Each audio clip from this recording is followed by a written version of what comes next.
مجموع جواب این نامعادله رو هم میشه از گزینه‌ها عدد گذاشت و تست کرد، هم میشه از خواص نامعادله استفاده کرد و حل کرد.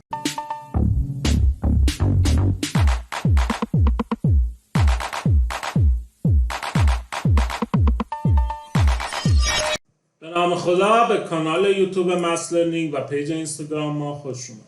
توی تست داریم از مجموع جواب یک نامعادله که هم میشه که در واقع x رو عدد بدی از گزینه‌ها و بعد ببینی کدومش صدق میکنه، اما چون گزینه‌ها یه مقداری اعدادش هم ناجوره هم به هم نزدیکه، بهتره که در واقع از خواص توانها و نامعادله استفاده کنید و بعد به جواب برسید.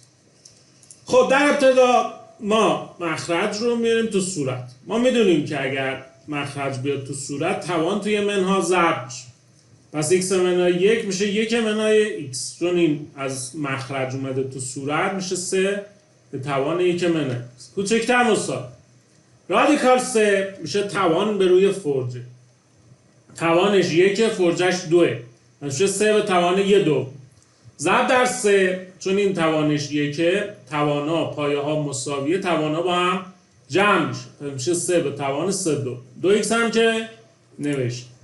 خب حالا این طرف که 3 در واقع توان 1 منهای x، این طرف دو تا توان ها تو هم ضرب میشه، 2 و 2 میره میشه 3 به توان 3x. خب حالا دو طرف در واقع نامساوی پایه ها برابره که میتونیم پایه ها رو با هم بزنیم و بگیم که توان 1 منهای x کوچکتر مساوی است با 3x. بعد دیگه x رو بیارید این ور میشه 4x در واقع بزرگتر مساوی 1. حالا دیگه اینم مجموع جواب نامعادله رو از شما خواست که اگر x رو تنها کنید میشه x بزرگتر مساوی 4 که در واقع گزینه 2 درست. حالا اینجا هم اشتباه خورده، گزینه 2 درست. پس از خواص توان‌ها و نامساوی‌ها تونستیم این تست رو جواب برسونیم. اگر دوست داشتید ساب لایک کامنت فراموش نشه.